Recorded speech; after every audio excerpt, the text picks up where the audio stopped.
Bonjour, je me présente, Stéphane Guiliani, directeur de Ballistic Art. Je suis aussi enseignant à l'EFAP dans le MBA Luxury Communication et Strategy. Moi j'ai un parcours à la fois dans la créativité, parce que j'étais artiste par le passé, et dans le conseil, parce que j'ai pas mal travaillé à Publicis d'abord, et donc j'ai un peu mélangé ces deux casquettes pour essayer de créer ce que j'appelle le storytelling des marques, être dans du récit de marque. C'est pour ça que ce que j'expliquais au début de masterclass, c'est que quand on travaille pour une marque, on essaie toujours de comprendre quel est son ADN, quelle est sa différenciation, sa singularité par rapport à une autre marque, et partant de là, l'idée c'est effectivement de trouver le bon scénario ou le bon storytelling pour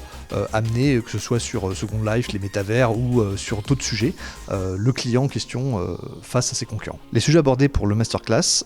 c'est de commencer déjà à prendre du recul, c'est essayer de comprendre c'est quoi l'environnement dans lequel on arrive, c'est-à-dire le Web 3. On avait le Web 1 dans les années 2000, le Web 2 dans les années à peu près 2005 et aujourd'hui le Web 3. Les étudiants, j'essaie de les nourrir avec beaucoup de cas d'études ou même de films pour qu'ils comprennent un petit peu, déjà comprendre quelles sont les différentes marques. Et après, je leur donne aussi des schémas, comme par exemple, je vous en donnais un, on a travaillé sur un concept qu'on a appelé la nostalgie, où on a défini finalement 4 temporalités du luxe. Je leur apprends en fait finalement à combiner des schémas pour essayer de comprendre,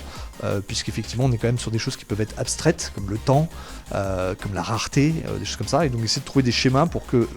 puissent comprendre en fait ce que je leur enseigne dans ces cours. Et après je leur donne un exercice où je leur propose 4-5 sujets, ils choisissent celui qu'ils veulent, ils font leurs propositions, ils me racontent un peu l'histoire qu'ils ont inventée pour la marque, et souvent ça se passe bien.